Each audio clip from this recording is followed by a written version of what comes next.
Πολυτεχνείο. Σας μιλά ο ραδιοφωνικός σταθμός των ελεύθερων αγωνιζομένων φοιτητών, των ελεύθερων αγωνιζομένων Ελλήνων. Μπήκαν τα σίδερα και στη φωτιά.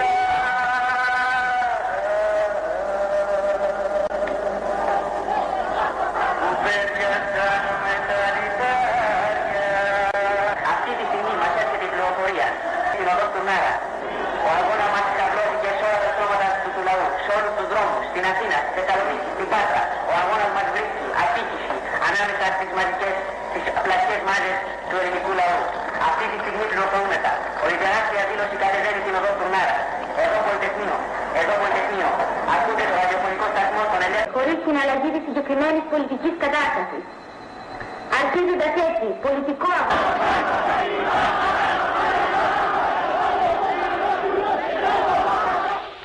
Στη Λεωφόρο Πατησίων και στους γύρω δρόμους έχουν συγκεντρωθεί 40.000 διαδηλωτές. Μια μεγάλη διαδήλωση εργατών που προσπαθεί να διασπάσει το κλειό της αστυνομίας.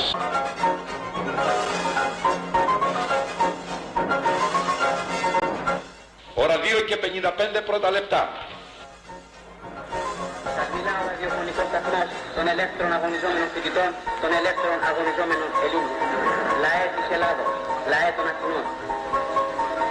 Αυτή τη στιγμή, έξω από το Πολυτεχνείο, στους χώρους των οδών Πατησίων υπάρχουν τάγκ. Οι Έλληνες που βρίσκονται μέσα στο Πολυτεχνείο, έξω από το Πολυτεχνείο και στους άλλους δρόμους των Αθηνών, ξέρουν πώς θα πεθούν τα τάγκ. Ξέρουν ότι οι φαντάροι που βρίσκονται πίσω από το μέταλλό τους, οι καρδιές αυτών των φαντάρων είναι μαζί τους. Ξέρουν ότι οι φαντάροι δεν θα αποφασίσουν ποτέ να πατήσουν σκανδάλι ενάντια στον άοπλο, τον άμαχο πληθυσμό.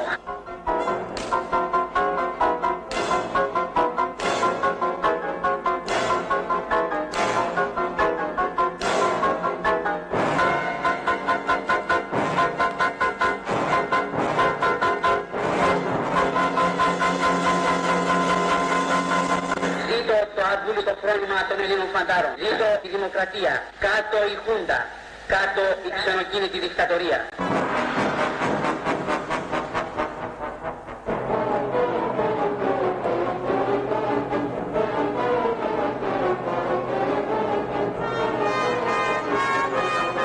Δεν υπάρχει άλλη στιγμή για να διαπιστώσεις πως μας κατάδυσαν οι Αμερικάνοι. Εγώ δεν είμαι. Φαντάρι, οι καρδιές των φαντάρων μας είναι μαζί μας.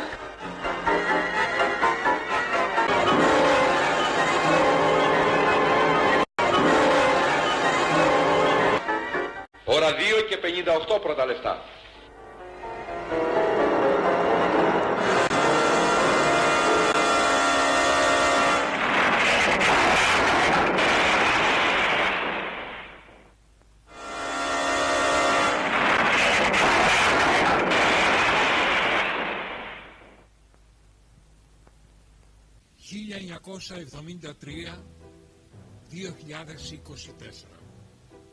Νοέμβρης τότε. Νοέμβρης και σήμερα. 50 + 1 χρόνια. Οι νέοι του τότε έγιναν παππούδες και τα εγγόνια τους σήμερα κλήθηκαν να μιλήσουν για τα γεγονότα του Πολυτεχνείου. Ένας αγωνιστής του Πολυτεχνείου, φοιτητής τότε της Ιατρικής Αθηνών, γεμάτος όνειρα για μια Ελλάδα με δουλειά, παιδεία, ελευθερία, δημοκρατία.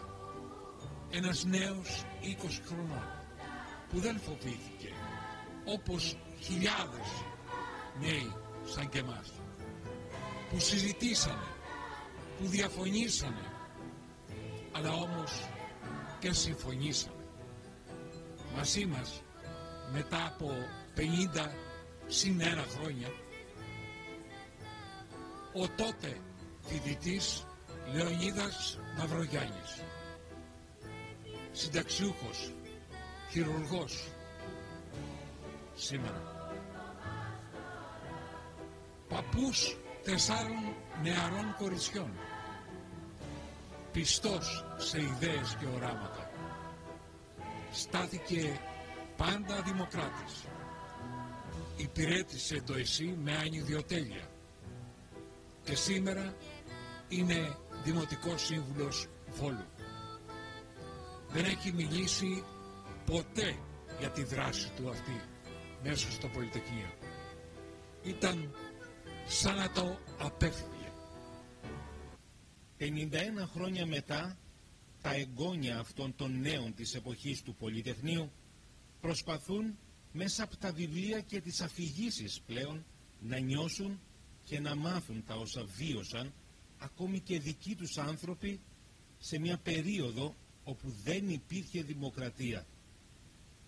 Πώς αλήθεια κατανοούν οι σημερινοί μαθητές και μαθήτριες τα γεγονότα της εποχής, πώς ερμηνεύουν την αντίσταση των φοιτητών, τι μηνύματα λαμβάνουν από την τήρηση μιας τέτοιας επετείου που παραπέμπει στην εξέγερση του Πολυτεχνείου, τι θα έκανε σήμερα η μαθητιώσα νεολαία αν είχαμε ανάλογη κατάσταση, πώς θα κινούνταν σήμερα οι νέοι της εποχής. Με έντονη συγκίνηση και πηγαίο συναίσθημα, μαθήτριες του δεύτερου πρότυπου γυμνασίου Βόλου ξεδιπλώνουν τις δικές τους σκέψεις, ιδανικά και αξίες που ταυτίζονται τελικά με όσα πρέσβευαν οι νέοι και νέες του 1973 και συγκλίνουν στο τρίπτυχο ψωμί, παιδεία, ελευθερία. Εδώ Πολυτεχνείο. Σας μιλά ο ραδιοφωνικός σταθμός. Κυρίες και κύριοι, καλησπέρα σας. Εδώ λοιπόν θα μιλήσουμε με τον Δημοτικό Σύμβουλο, τον κύριο Λεωνίδα Μαυρογιάννη, χειρουργός και άνθρωπος ο οποίος έζησε τα γεγονότα του Νοέμβρη του 1973. Θα κάνουμε ένα ταξίδι, κύριε Μαυρογιάννη, ένα ταξίδι στο χθες. 50 χρόνια πίσω, 51 χρόνια πίσω. Σήμερα 2024 Νοέμβρης, τότε Νοέμβρης του 1973. Πάμε λοιπόν να δούμε καταρχήν την Ελλάδα του 1973. Πώς ήταν η Ελλάδα το 1973, καμία σχέση με την Ελλάδα τη σημερινή. Πώς ήταν η φοιτητική νεολαία, πού σε βρίσκει αυτό το ξεσήκωμα των φοιτητών. Ναι, ευχαριστώ για την πρόσκληση καταρχήν. Πρέπει να πούμε ότι και η Ελλάδα εντάσσεται σε ένα γενικότερο πλαίσιο που υπήρχε εκείνη την εποχή, αλλά και κυρίως η νεολαία είχε εμβολιαστεί ήδη από τα γεγονότα που είχαν προηγηθεί σε παγκόσμιο επίπεδο, που ζητούσαν ειρήνη, ελευθερία, τα γεγονότα που είχαν γίνει στην Αμερική για τον πόλεμο του Βιετνάμ, ο Μάης του 1968 για τη Γαλλία και βέβαια οι εξεγέρσεις της νεολαίας Λαμπράκη που είχαν γίνει αμέσως πριν από τη δικτατορία, ζητώντας δημοκρατία, παιδεία, ανάπτυξη για την Ελλάδα. Αυτά τα πράγματα προφανώς είχαν εμβολιάσει και την ελληνική νεολαία και μετά το πρώτο μούδιασμα που έγινε από τη δικτατορία άρχισαν σιγά σιγά οι νεολαίοι να οργανώνονται, να εκφράζουν τις ανησυχίες τους και η πρώτη ανησυχία που εκφράστηκε ήταν το γεγονός ότι θέλαμε δημοκρατικούς συλλόγους στα πανεπιστήμια. Είναι γνωστό ότι η Χούντα... Δηλαδή από το 1967, κύριε Μαυρογιάννη, δεν υπήρχαν τέτοια συμβουλία. Αυτό ήθελα να πω. Με το που ήρθε η Χούντα, κατάργησε τους φοιτητικούς συλλόγους όπως ήταν τότε με τα εκλεγμένα διοικητικά συμβούλια και έβαλε διορισμένους δικούς της ανθρώπους φιλοχοντικούς.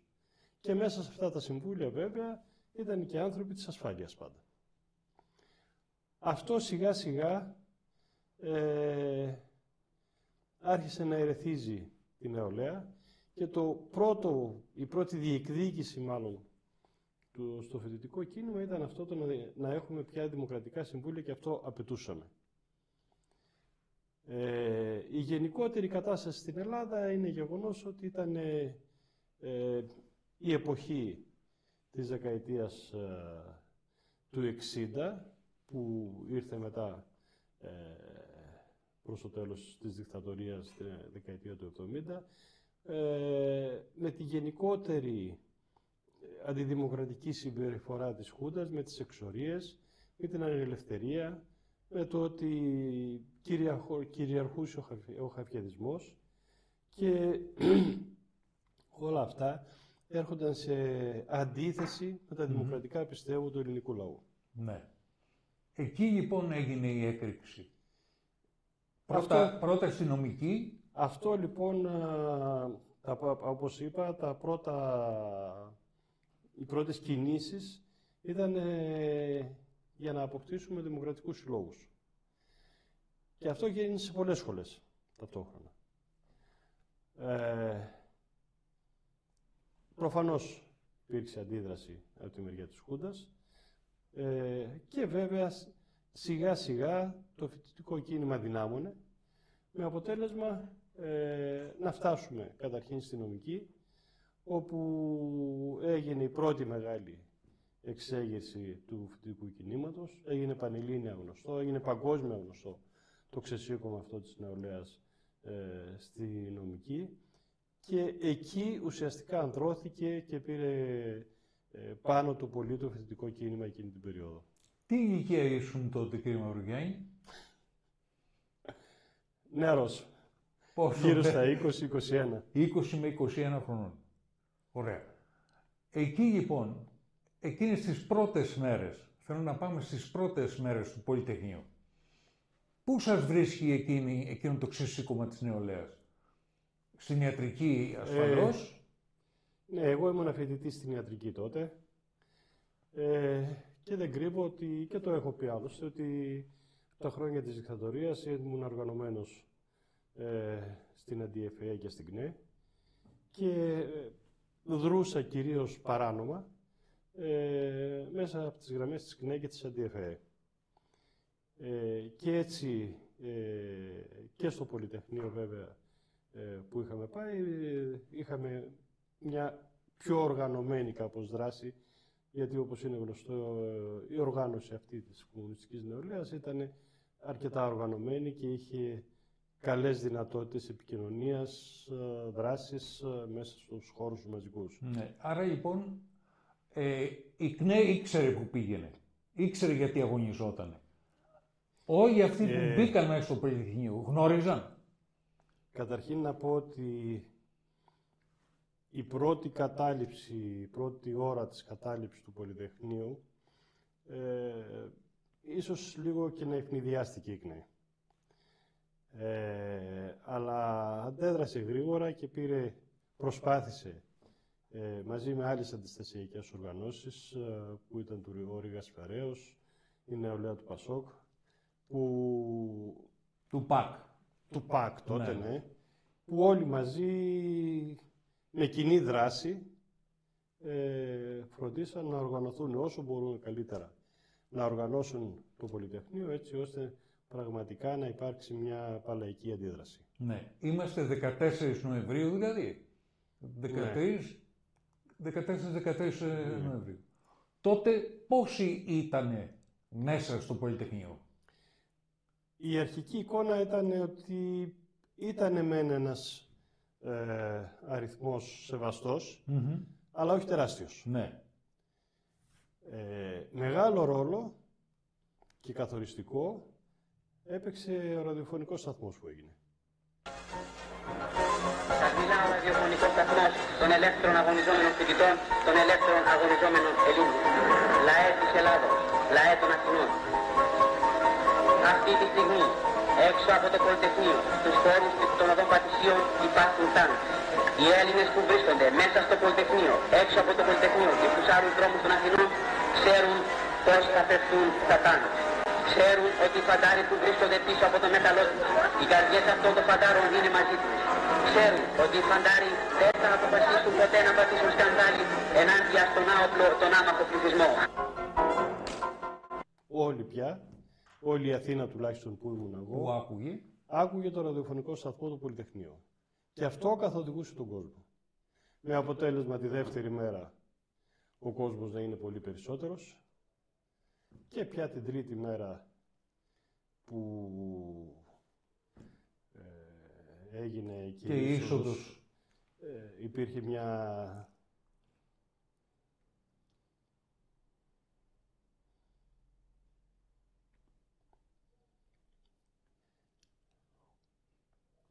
Είσαι μέσα στο γεγονός. Αδέρφια μας στρατιώτες, πώς είναι δυνατόν να πυροβολήσετε τα αδέρφια σας, να χυθεί ελληνικό αίμα. Ποια είναι τα συναισθήματα που έχετε αυτή τη στιγμή? Συγγνώμη. Ποια είναι τα συναισθήματα τα οποία εκείνη τη στιγμή, εκείνες τις μέρες αισθάνθηκες? Γιατί πάλευες? Και εγώ και όλη η νεολαία, ενώ ίσως αρχικά να ήταν μια έτσι αντίδραση χωρίς να το έχουμε συνειδητοποιήσει καλά, όσο περνούσαν οι ώρες και όσο δυνάμωνε το κίνημα, πιστεύαμε ότι όντως θα ρίξουμε τη Χούντα. Την τελευταία δε μέρα που ο κόσμος που κατέβαινε στο Πολυτεχνείο ήταν αμέτρητος, η Πατησίων μπροστά είχε γεμίσει ολόκληρη, Στρονάρα από δίπλα μέχρι την Ομόνια, το ραδιόφωνο μετέδιδε συνέχεια, τώρα κατεβαίνουν οι ομάδες των οικοδόμων, τώρα κατεβαίνουν τα Μέγαρα, άλλες περιοχές της Αθήνας. Πώς είχε γίνει η κινητοποίηση του ΕΑΜ με την απελευθέρωση της Αθήνας. Κάτι παρόμοιο είχε γίνει και τότε. Και αυτός υπήρχε ένας άκρατος ενθουσιασμός. Κόβαμε χαρτιά και γράφαμε και με συνθήματα στον κόσμο που περνούσε, στα λεωφορεία που περνούσαν μέχρι να κλείσει ο δρόμος. Δεν υπήρχε άνθρωπος που στεκόταν απλώς έτσι για να στέκεται. Όλοι κάτι κάνανε. Όλοι φωνάζαν, οργανώνονταν για να μπορέσουν να πετύχουν αυτό που θέλουν. Και όντως την τρίτη ημέρα δηλαδή, έτσι, είχατε πιστέψει πλέον ότι η Χούντα θα πέσει. Εμείς πιστεύαμε, ναι. Θα σας εκμυστηρευτώ όμως κάτι. Την Παρασκευή που έφυγα από το σπίτι για να πάω στο Πολυτεχνείο, ο Μακαρίτης, ο πατέρας μου, λέει μην πας σήμερα. Παλιός αγωνιστής. Ναι. Μην πας σήμερα, θα σας χτυπήσουνε.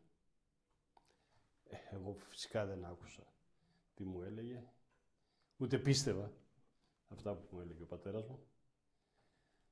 Και πήγα. Και ήμασταν εκεί. Μπήκες μέσα. Ήσαν μέσα στο Πολυτεχνείο. Ναι. Όταν μπήκε το τάγκς. Όταν μπήκε το τάγκς ήμουνα 4-5 μέτρα πίσω από την πύλη. Από την πύλη. 2 και 58 πρώτα λεφτά.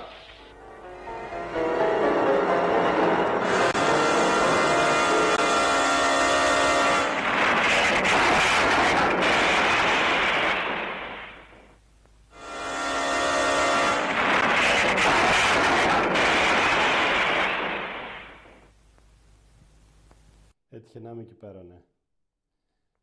Με αργές κινήσεις, ευτυχώς. Έκανε κάποιους ελιγμούς μπρος-πίσω και μπήκε. Στο τέλος, βέβαια, έριξε την πόρτα και ευτυχώς προφτάσανε όσο μπόρεσα και εγώ να αντιληφθώ. Φύγαμε όλοι λίγο προς τα πίσω, έτσι ώστε να αποφύγουμε την πτώση και το τάγκς. Και βέβαια αμέσως μετά μπήκε ο στρατός μέσα. Ναι. Αυτό το συναίσθημα εκείνης της ώρας, ποιο ήταν? Μπορείς να το εξηγήσεις λιγάκι, να το... Δεν περιγράφονται να σας πω έτσι. Ναι. Απ' τη μια μεριά ήταν ο ενθουσιασμός της Επανάστασης, απ' την άλλη ήταν η απογοήτευση ότι αδέρφια μας που ήταν στο στρατό κάναν αυτές τις κινήσεις. Βέβαια πιστεύαμε και αυτό φωνάζαμε συνέχεια, ότι οι στρατιώτες, οι απλοί στρατιώτες δεν θα χτυπούσαν όπως και δεν χτυπήσανε. Είμαστε αδέρφια και δεν μπορεί ο αδερφός να χτυπήσει τον αδερφό. Αυτό τους κράτησε πάρα πολύ. Ναι. Και είναι γεγονός ότι μέχρι να αδειάσει το Πολυτεχνείο, που τη δουλειά αυτή την έκανε ο στρατός, μας συμπεριφέρθηκαν καλά. Τελικά δεν είχαμε νεκρούς. Δεν μας χτυπήσανε εκεί μέσα, τουλάχιστον στο Πολυτεχνείο. Ναι. Κυρίως η Ιωνική ήταν γύρω από το Πολυτεχνείο. Εκεί που δρούσαν η ασφάλεια, οι τραμπούκοι, που με ελεύθερους σκοπευτές απέναντι από το ξενοδοχείο Ακροπούλη, δεν θυμάμαι τώρα, χτυπάγανε και μας φέραν τραυματισμένους στο ιατρείο του Πολυτεχνείου. Μέσα όμως είναι γεγονός ότι ο στρατός μας συμπεριφέρθηκε καλά. Όταν όμως βγαίναμε από την μεριά της Στουρνάρα που βγήκα εγώ, υπήρχε μια παράταξη από αστυνομικούς δεξιά και αριστερά στον δρόμο με κάτι τεράστια γκλόψ και χτυπούσαν ελίπητα. Αυτό είναι γεγονός. Ναι.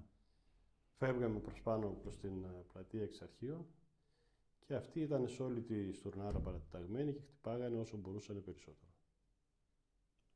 Πάντως εκεί, μέσα στο Πολυτεχνείο, δεν είδες άνθρωπο νεκρό. Όχι. Έξω όμως είχαμε πολλούς νεκρούς. Έξω υπήρχαν, ναι. Έξω υπήρχαν και το είχαν ανακοινωθεί κιόλας. Και μάλιστα την επόμενη μέρα ένας φίλος ήρθε και με πήρε να με κάνει μια βόλτα, αυτός ήταν μέσα στα πράγματα. Και είδαμε εκεί γύρω στην Ομόνια, στην Πατησίων, σε πολλά σημεία αίματα αρκετά. Ναι. Που σημαίνει ότι υπήρχαν τραυματισμοί σοβαροί, υπήρχαν νεκροί, οι οποίοι εξαφανίστηκαν εκείνες τις στιγμές. Γιατρέ, ύστερα από αυτό που έγινε στο Πολυτεχνείο, έμειναν πάρα πολύ τα μηνύματα, τα συνθήματα τα οποία λέγατε τότε.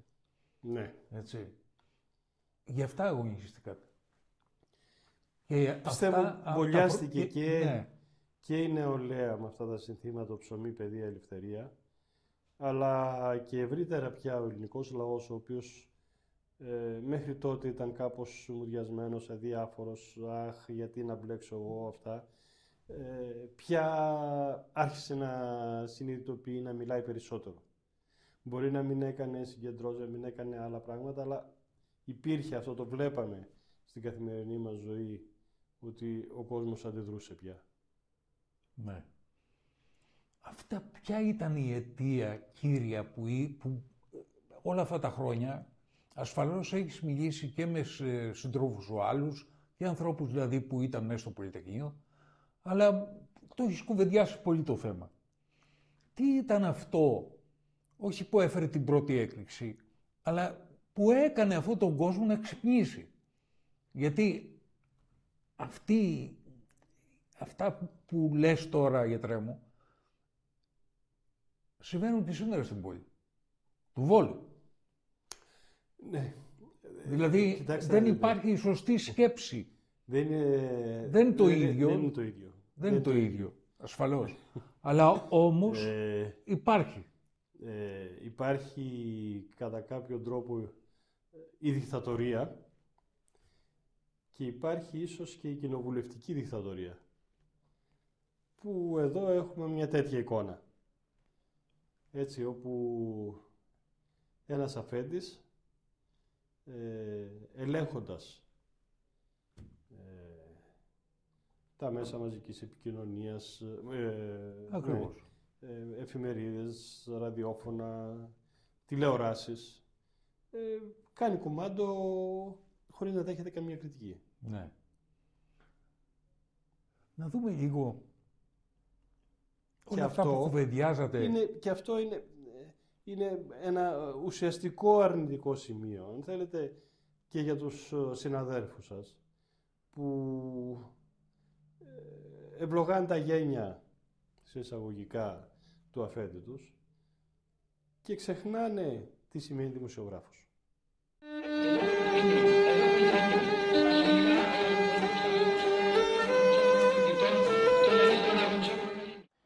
51 ολόκληρα χρόνια συμπληρώνονται φέτος από την εξέγερση του Πολυτεχνείου που σηματοδότησε την πτώση της Χούντας, η οποία για μια επταετία μέχρι και τον Ιούλιο του 1974 βρίσκονταν με έναν πραξικοπηματικό τρόπο στην εξουσία.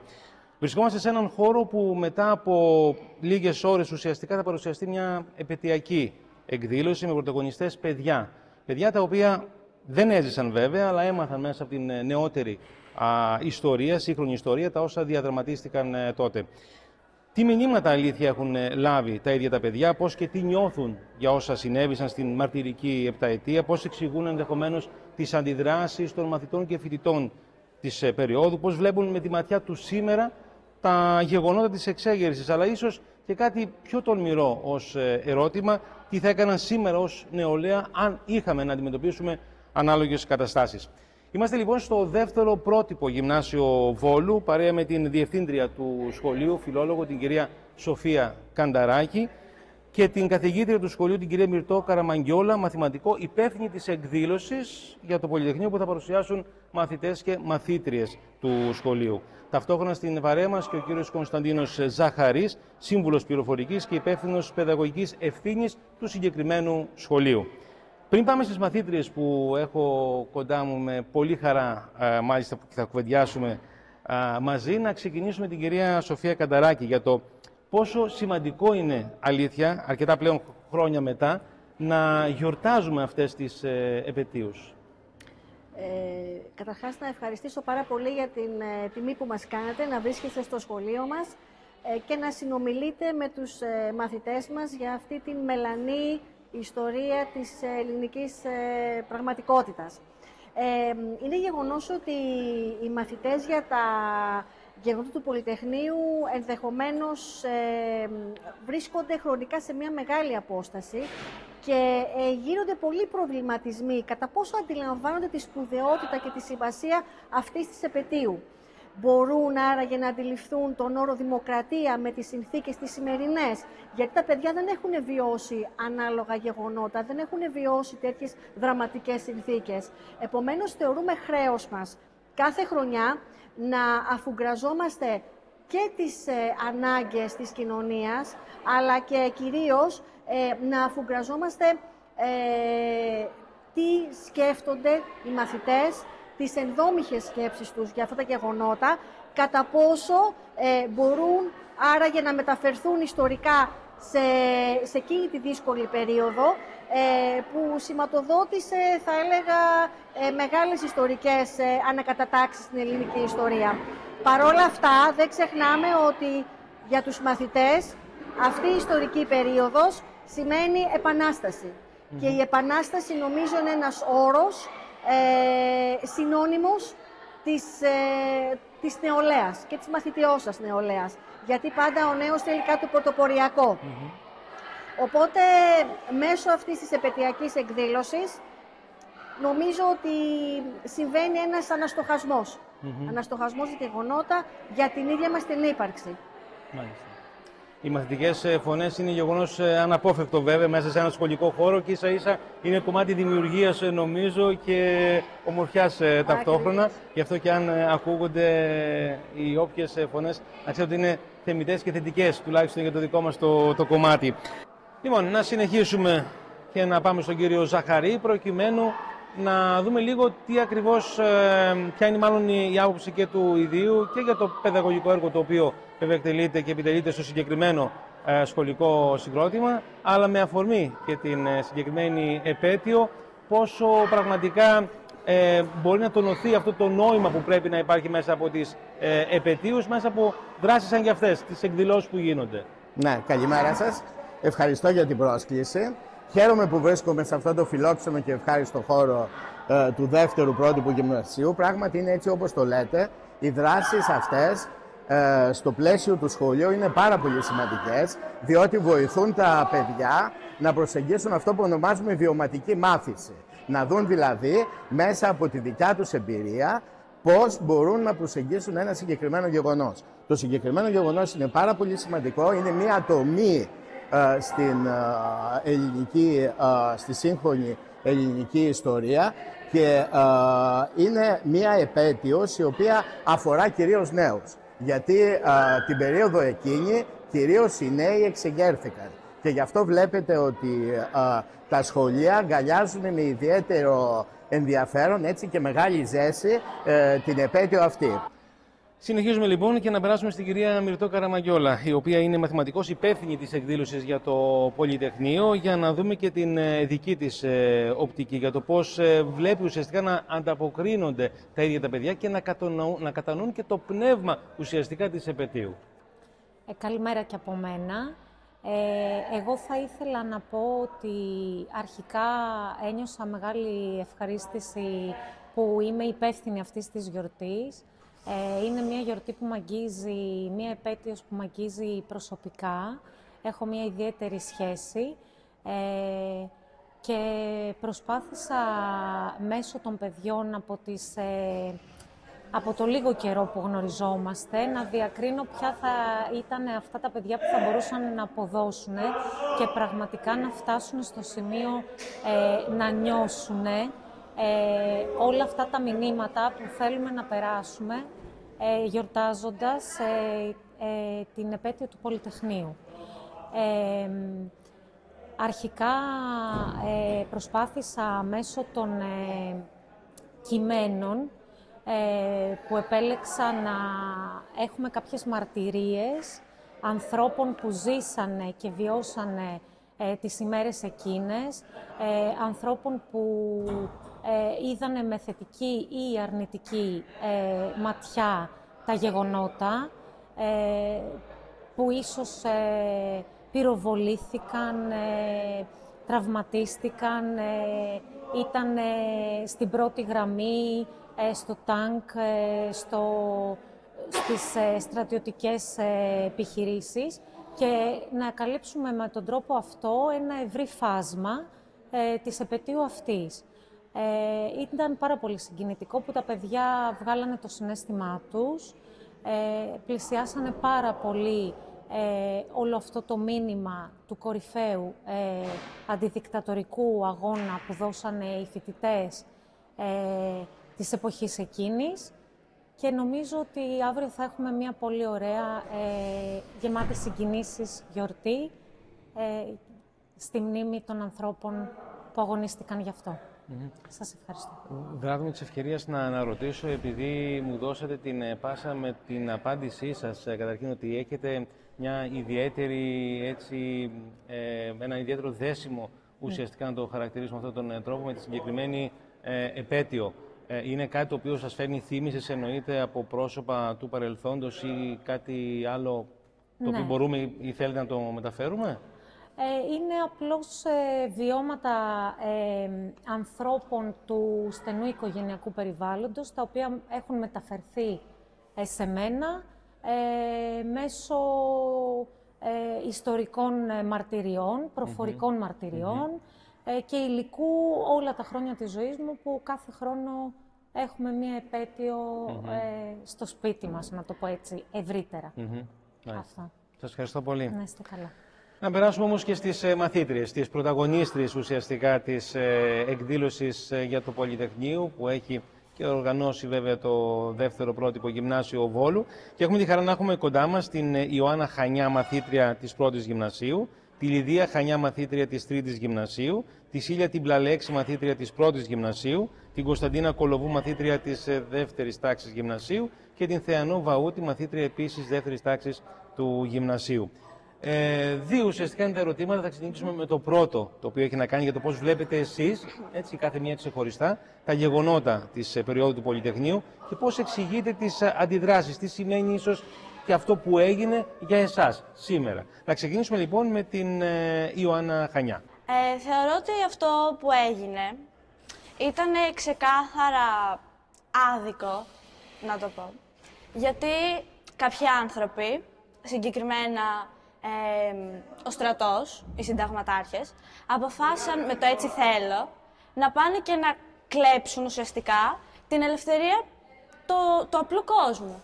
Οπότε ήταν πολύ άδικο, γιατί δεν γίνεται να έρχονται από τη μία μέρα στην άλλη και να λένε «σήμερα από εδώ και πέρα δεν θα μπορείτε να κάνετε αυτό, αυτό και αυτό». Από τη στιγμή που μια συνηθισμένη μέρα ήταν όλα μια χαρά. Και την επόμενη απλά βγαίνει ο βασιλιάς και λέει «απαγορεύεται να κάνετε αυτό, αυτό, αυτό» και αυτά. Άρα και η αντίδραση αργότερα των φοιτητών μετά το πέρας σχεδόν της 7ετίας, το να εξεγερθούν, ήταν σωστή, γιατί πάλευαν για τη δικιά τους την ελευθερία. Και κατά κύριο λόγο και των υπόλοιπων ανθρώπων. Διότι ήταν νέοι άνθρωποι και ήθελαν να ζήσουν τη ζωή τους. Αν δεν είχαν παλέψει με τις κυβερνήσεις, μπορεί μέχρι και σήμερα να είχαμε χούντα και να είχαμε δικτατορία. Οπότε δεν είναι σωστό, κατά τη γνώμη μου. Σε ευχαριστούμε. Να πάμε στην Λιδία. Λοιπόν, εμένα κατά τη γνώμη μου, καταρχάς το όλο πραξικόπημα ήταν μια πολύ κακή κίνηση για μένα προσωπικά, διότι όπως είπε και η Ιωάννα, ξαφνικά τα στρατεύματα πήραν την εξουσία με δική τους πρωτοβουλία και με τη βία και ανέτρεψαν όλο το καθεστώς χωρίς την άδεια κανενός και χωρίς να ερωτηθεί κανένας. Οπότε ήταν κάτι που ήρθε απότομα για όλο τον κόσμο στην Ελλάδα και ειδικά από τη στιγμή που κράτησε τόσα πολλά χρόνια.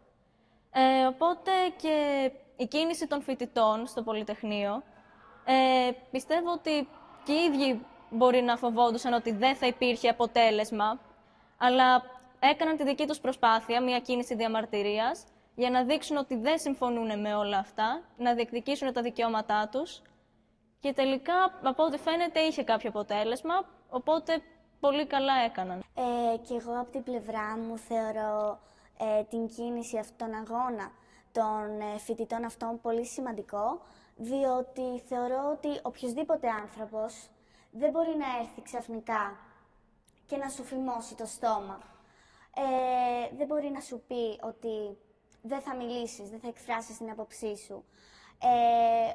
Και οπότε νιώθω πολύ ευγνώμων το ότι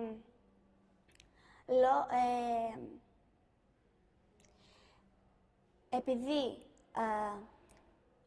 ο αγώνας αυτών των ανθρώπων και το αίμα που χύθηκε εκείνη την ημέρα μου δίνει εμένα σήμερα το δικαίωμα να είμαι ελεύθερη και να λέω ότι ζω σε ένα δημοκρατικό κράτος.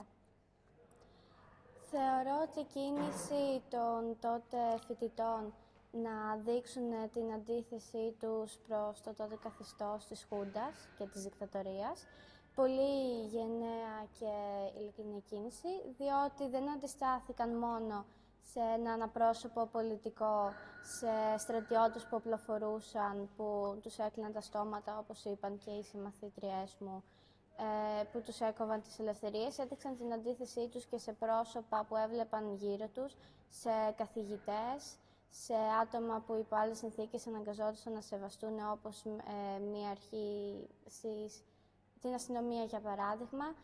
Είχαν τη γενναιότητα να βγουν, να δείξουν τα πρόσωπά τους και να πούνε πως εμείς δεν συμφωνούμε.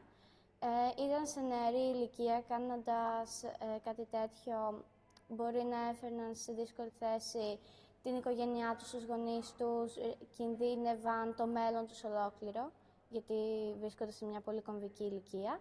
Οπότε θεωρώ πως αυτό δείχνει το πόσο πεπισμένοι ήταν για την άποψή τους και συμφωνώ ότι νιώθω κι εγώ πάρα πολύ ευγνώμων και περήφανη που υπήρξαν τέτοιοι άνθρωποι στην ιστορία μας. Και είναι επίσης σημαντικό που κάθε χρόνο κάνουμε αυτή τη προσπάθεια και τους τιμάμε και μιλάμε.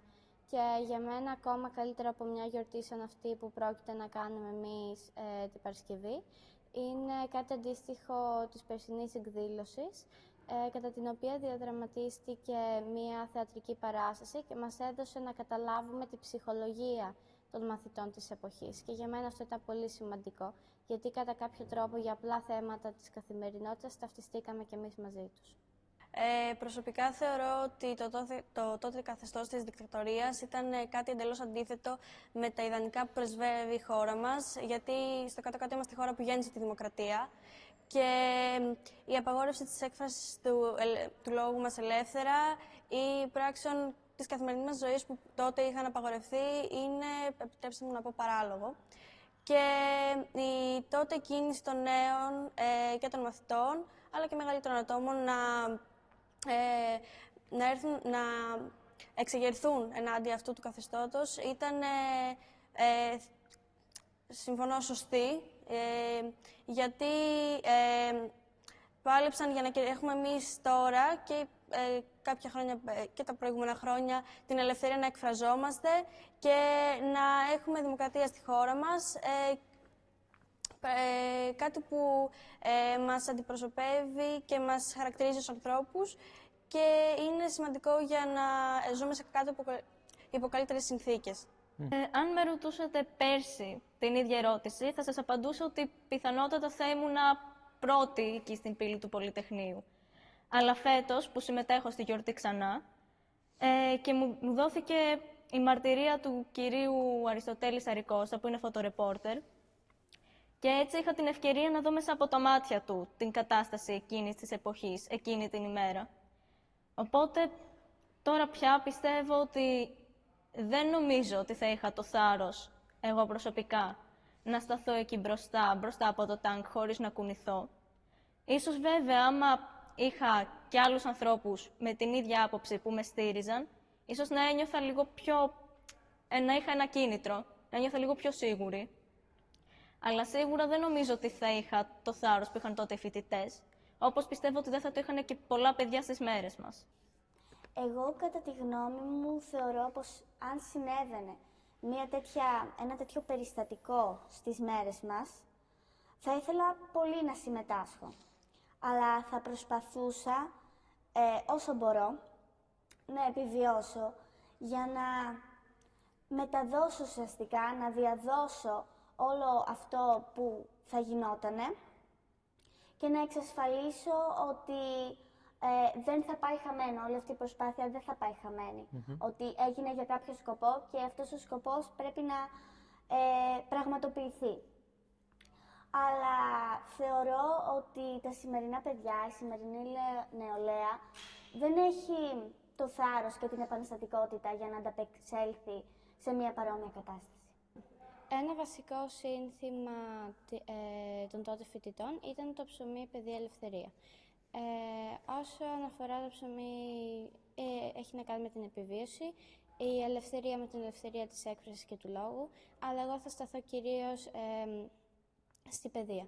Γιατί τα σημερινά παιδιά έχουν ιδιαίτερο εθισμό στις ηλεκτρονικές συσκευές και πιστεύω πως άμα γινόταν ένα αντίστοιχο γεγονός, ο κύριος λόγος που θα αντιδρούσαν θα ήταν επειδή ήταν επηρεασμένα μέσα από αυτά. Πολλοί μπορεί να μην ήξεραν καν γιατί βγαίνουμε και πολεμάμε, γιατί κάνουμε αυτόν τον αγώνα. Θεωρώ πολύ σημαντικό οι καθηγητές, όποια και αν ήταν η ιδεολογία τους, σε μια τέτοια περίπτωση να έβγαιναν και να μας εξηγούσαν την κατάσταση αντικειμενικά και ως είχε. Δεν μπορώ να μιλήσω όσον αφορά τους φοιτητές, γιατί σε αυτή την ηλικία δεν έχω σίγουρα την ίδια ψυχολογία με ένα 20χρονο κορίτσι που αυτή τη στιγμή βρίσκεται στο πανεπιστήμιο. Προσωπικά θα ήθελα να συμμετέχω και να μιλήσω και να εκφράσω την άποψή μου πάνω στο συγκεκριμένο γεγονός. Αλλά λόγω ηλικίας και του κοινωνικού μου περιβάλλοντος δεν ξέρω κατά πόσο θα ήμουν από τα παιδιά τα οποία θα ήταν εκεί μπροστά στα τάγκς, μπροστά σε όλα αυτά. Σε αυτή την ηλικία τουλάχιστον. Γιατί από ένα σημείο και μετά δεν είναι η ευθύνη μόνο δικιά μου. Θα μπορούσα να βάλω σε μπλεξίματα εντός εισαγωγικών κοντινά μου πρόσωπα, ενήλικα κοντινά μου πρόσωπα. Οπότε η δικιά μου διαμαρτυρία θα ήταν κυρίως λεκτική και με πράξεις, αλλά σίγουρα σε καμία περίπτωση βίες. Θεωρώ πως τα ιδανικά των νέων και τα πρότυπά τους σήμερα έχουν αλλάξει κατά πολύ με το τότε και ακόμα και η τεχνολογία τους, παρότι έχει και θετικά κομμάτια, τους έχει επηρεάσει και σε αρνητικό επίπεδο. Ωστόσο, επειδή ως παιδιά έχουμε μάθει και ως νέοι έχουμε μάθει να ζούμε ελεύθερα και να εκφράζουμε την άποψή μας όποτε το επιθυμούμε, θεωρώ ότι και σε μια παρόμοια κατάσταση σήμερα θα αντιδρούσαμε. Απλά ίσως να ήταν διαφορετικός ο τρόπος αντίδρασης, γιατί και με βάση τα όσα έχουμε διδαχτεί τόσα χρόνια για την τότε ιστορία, δεν θα θέλαμε να χυθεί τόσο αίμα, σε εισαγωγικά, και αλλά παρόλα αυτά να το αντιμετωπίσουμε, γιατί έχουμε την ανάγκη να εκφραζόμαστε και να πράττουμε ανάλογα με τη θέλησή μας, στα πλαίσια βέβαια λογικών πράξεων. Και θεωρώ πως είναι βασικό να μαχόμαστε για αυτά που πιστεύουμε και τα θέλω μας σε μια χώρα που πρεσβεύει τη δημοκρατία.